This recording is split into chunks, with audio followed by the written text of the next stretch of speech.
ایک اور حدیث ہے صحیح بخاری اور صحیح مسلم کے اندر کہ اللہ کے محبوب صلی اللہ علیہ وآلہ وسلم نے فرمایا کہ جب رمضان مبارک کا مہینہ آتا ہے تو اللہ تعالی جنت اور رحمت کے دروازوں کو کھول دیتا ہے اور جہنم کے یعنی دوزخ کے دروازوں کو بند فرما دیتا ہے،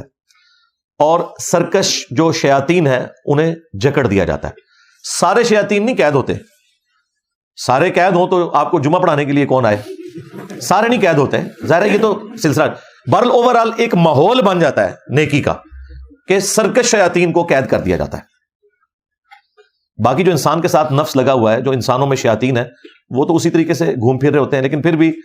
رمضان میں دیکھیں شیاطین قید ہونے کا یہ فائدہ آپ دیکھیں کہ رمضان نشریات میں سارے اکٹھے بیٹھے ہوتے ہیں، آگے پیچھے نہیں اکٹھے ہوتے،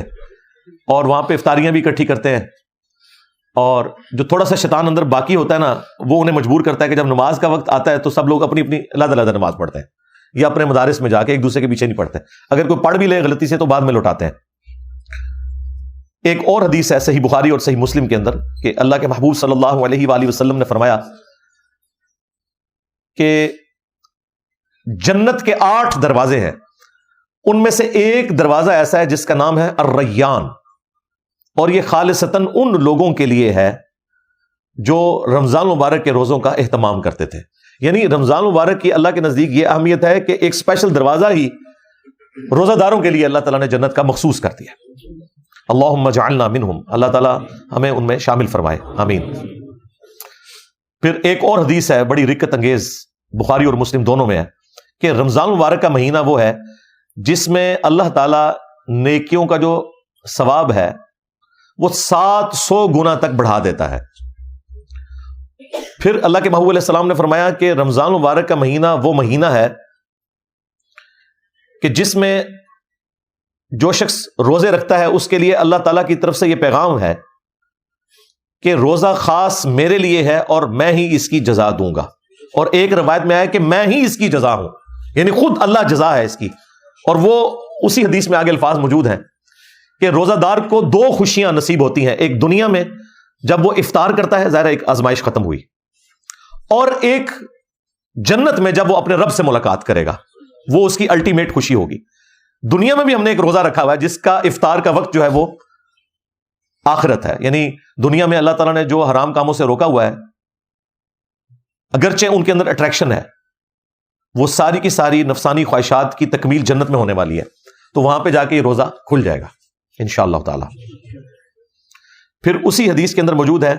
کہ اللہ تعالیٰ کو روزہ دار کی منہ کی جو اسمیل ہے، بدبو ہے، وہ کستوری سے بڑھ کر محبوب ہے، یعنی کہ میری وجہ سے یہ سب کچھ کر رہا ہے۔ پھر اسی حدیث کے اندر الفاظ ہیں کہ نبی علیہ السلام نے فرمایا کہ اللہ تعالیٰ فرماتا ہے میرے بندے نے میری وجہ سے کھانا پینا اور خواہشات کو ترک کیا ہے، اس چیز کو یعنی اللہ تعالیٰ اپنے لیے خوشی کے طور پر ایکسپٹ کرتا ہے کہ میرے بندے نے میرے لیے اتنی بڑی قربانی کی ہے۔ پھر نبی علیہ السلام نے ساتھ فرمایا کہ روزہ دار کے لیے روزہ ایک ڈھال ہے، فحش اور گناہ کے کاموں سے بچو، اور اگر کوئی تم سے روزے میں جھگڑنے کی کوشش کرے تو اس سے جھگڑا نہ کرو، اور بس اتنا کہہ دو کہ میں روزے سے ہوں، تاکہ اگلے بندے کو بھی شرم آ جائے۔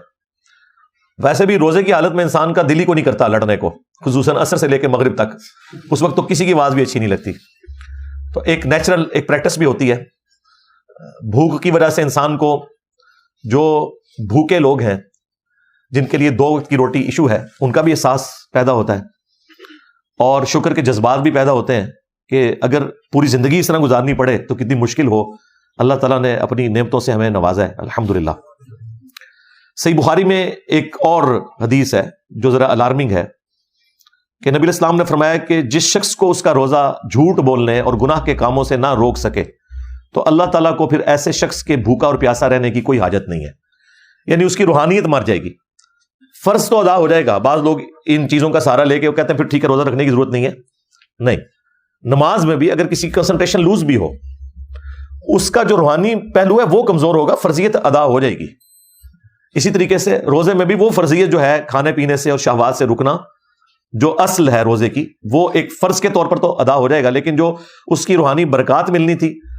وہ پھر حاصل نہیں ہو سکیں گی. اس کی طرف اشارہ ہے.